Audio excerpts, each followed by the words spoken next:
यत्र नार्यस्तु पूज्यन्ते रमन्ते तत्र देवता, अर्थात जहाँ नारी की पूजा की जाती है, उसका सम्मान किया जाता है, वहाँ देवताओं का वास होता है।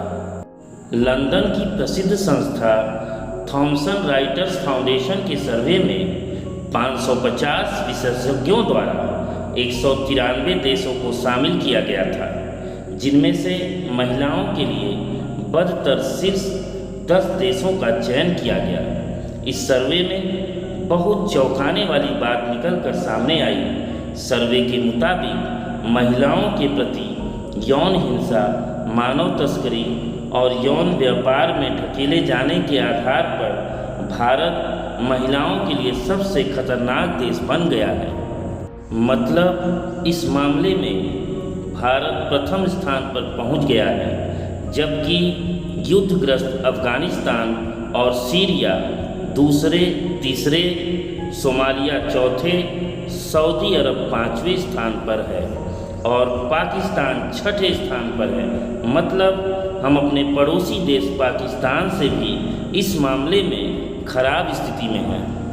यौन हिंसा के खतरों के लिहाज से एकमात्र पश्चिमी देश अमेरिका इस लिस्ट में शामिल है। मित्रों, यह हमारे लिए कितने चिंता का विषय है, जहां हमारे देश में नारी को देवी के रूप में पूजने की परंपरा रही हो, वहां हम महिला अपराध के मामले में शीर्ष पर हैं। इस दशा में हमारी सरकार को और हम सभी को चिंतन करने की आवश्यकता है। सरकारी आंकड़े बताते हैं कि 2007 से 2016 के बीच महिलाओं के प्रति बढ़ते अपराध में 83% की वृद्धि हुई है। इतना ही नहीं, महिलाओं के खिलाफ अपराध की शिकायतों में 2020 की तुलना में 2021 में 30% का इजाफा हुआ है। मित्रों, इन आंकड़ों को देखकर लगता है कि यह इस समय हमारे देश में एक बहुत बड़ी समस्या है, जो महिला अपराध के रूप में हमारा देश शीर्ष स्थान पर पहुंच गया है, जो कि हमारे लिए बहुत ही चिंता का विषय होना चाहिए। हमारी सरकार को इस पर बहुत गंभीरता से रणनीतियां बनानी होगी।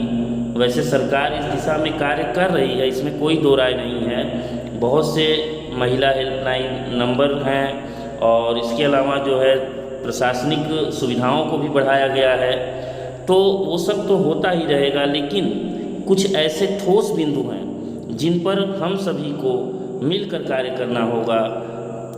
इस दिशा में कार्य करने के लिए केवल सरकार ही अकेले जिम्मेदार नहीं है। इस दिशा में हम सभी की जिम्मेदारी है कि हम सभी अपने घर के लड़कों को सदैव महिलाओं के सम्मान और सहयोग की शिक्षा दें। उन्हें घर पर और स्कूलों में सदैव नारी सम्मान के लिए संस्कारित करते रहने की आवश्यकता है। लेकिन ये तो हुई बात जो आम जनमानस को करना है। लेकिन आज मैं एक बहुत ही महत्वपूर्ण बिंदु पर चर्चा करने जा रहा हूँ, जिसमें कि सरकार का ही सहयोग मिलेगा तभी वह कार्य संभव हो पाएगा। वह यह है कि फिल्म इंडस्ट्री या मनोरंजन उद्योग के जरिए धड़ल्ले से जो हमारे समाज में अश्लीलता परोसी जा रही है। आजकल ऐसे वेब सीरीज बन रहे हैं जिसमें खुलेआम गाली गलौज की बातें की जा रही हैं। उस पर हम सभी को ध्यान देना होगा, हमारी सरकार को ध्यान देना होगा, जो हमारी युवा पीढ़ी को भ्रमित करने का कार्य कर रहा है, जिस पर कोई रोक टोक नज़र नहीं आ रहा है। आज जब स्मार्टफोन अधिकांश हाथों में है, ऐसे में निश्चित रूप से हमारे देश की एक बड़ी आबादी इन सभी से प्रभावित है। इंटरनेट पर भी अश्लीलता आसानी से उपलब्ध है, जो हमारी भारतीय संस्कृति और परंपरा को आसानी से चोट पहुंचाने का कार्य कर रहा है और हमारे समाज में बढ़ते महिला अपराधों के पीछे भी एक कारण के रूप में उपस्थित है। हमारे कम उम्र के युवा, अपरिपक्व युवा जब ऐसी अश्लील सामग्रियों के संपर्क में आते हैं, तो जिसका बुरा प्रभाव उनके मन मस्तिष्क पर पड़ता है और जिसका खामियाजा हमारे समाज को भुगतना पड़ता है और स्वयं उनका जीवन भी उससे गर्त में जाता है। मैं इस वीडियो के माध्यम से हमारी सरकार से निवेदन करता हूं कि इस समस्या को गंभीरता से लेते हुए ए कैटेगरी के फिल्मों अथवा वेब सीरीज या अन्य सभी कार्यक्रमों के निर्माण पर तत्काल रोक लगाने की कृपा करें और साथ ही जो इस कैटेगरी की सामग्रियां इंटरनेट पर उपलब्ध हैं उनके प्रसारण पर भी रोक लगाने की कृपा करें। इंटरनेट के माध्यम से चलने वाली ऐसी सभी साइट को भारत में बंद कराने की कृपा करें जिनके माध्यम से हमारा युवा वर्ग ऐसी गलत व्यवस्था के संपर्क में आ सकता है। मुझे उम्मीद है कि हमारी सरकार जो भारतीय संस्कृति की सबसे बड़ी संरक्षक और रक्षक है, निश्चित रूप से इस दिशा में कार्य करेगी और वह कार्य करने में पूर्ण रूप से सक्षम भी है। वो राष्ट्रहित के ऐसे कठोर निर्णय को लेने में जरा भी नहीं हिचकेगी।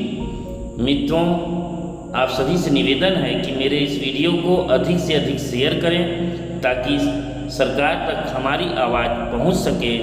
और यदि अभी तक आपने हमारे चैनल को सब्सक्राइब नहीं किया है तो इसे तत्काल सब्सक्राइब करें ताकि आने वाली सभी वीडियो आप तक बिना किसी रोक टोक के पहुंच सके। मित्रों, इसी के साथ मैं अपनी वाणी को विराम देता हूं। फिर मिलेंगे। नमस्कार। जय हिंद, जय भारत।